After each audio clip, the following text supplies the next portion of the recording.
Le point de méthode abordé ici concerne l'analyse des termes du sujet.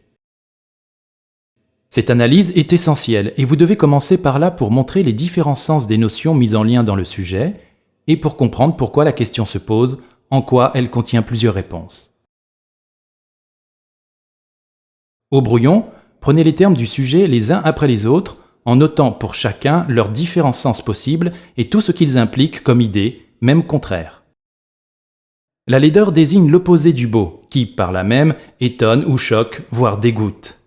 La beauté est harmonieuse, équilibrée dans ses formes. La laideur est au contraire difforme, déséquilibrée. On voit alors un certain paradoxe.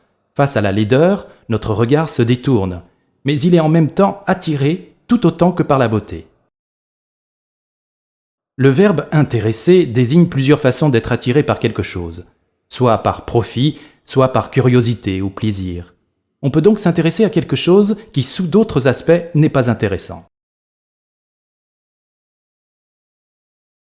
L'artiste désigne le créateur d'œuvres, l'art étant ici à comprendre au sens de beaux-arts, peinture, musique, poésie, cinéma.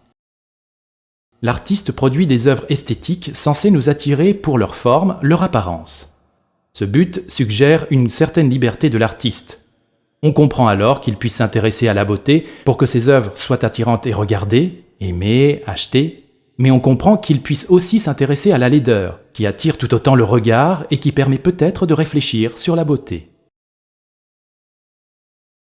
La question « peut-elle » signifie deux choses. D'une part, s'il est possible que la laideur intéresse l'artiste, d'autre part, si cet intérêt est légitime, s'il a du sens. Il y a donc peut-être différentes manières, plus ou moins légitimes, de s'intéresser à la laideur. Au terme de cette analyse, on comprend mieux le sens du sujet. Réfléchir sur un lien entre des notions apparemment opposées, laideur et artiste. Ce lien se comprend mieux si l'on a saisi le paradoxe de la laideur qui à la fois attire et repousse, mais aussi ce qui caractérise l'artiste, sa liberté créatrice.